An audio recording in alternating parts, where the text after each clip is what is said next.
So in Magic, there is a difference between casting a spell and having it resolve, and this comment here is not quite right. And let me explain that. So most cards that have a X value associated, and with this I'm talking mostly instants and sorceries, right?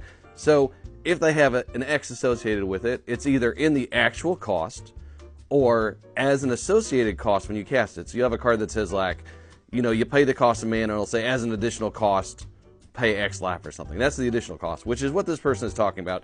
You do have to pay the X when you are satisfying the cost, right? So you have to pick it then.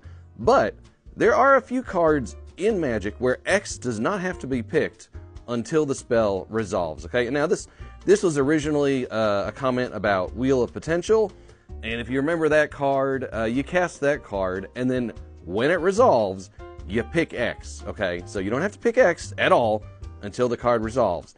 Then you pick X, you pay the energy, then the rest of the stuff happens, okay? There are a few other cards like this in Magic where you do not have to pick X until the card resolves. A great one pointed out by my friend Kunks is Plunge into Darkness, okay? So the casting cost of this card is 2, with an Entwine of 1, right? So it's going to cost 2 or 3 mana, but there is an X associated in the second option that you can pick from, okay? So you don't have to pick X until the spell actually resolves, okay? So there are some examples, not a lot, there are not a lot of cards like this in Magic the Gathering where X is part of the resolution of the card, but not actually part of the casting cost, and not an additional payment to the casting cost.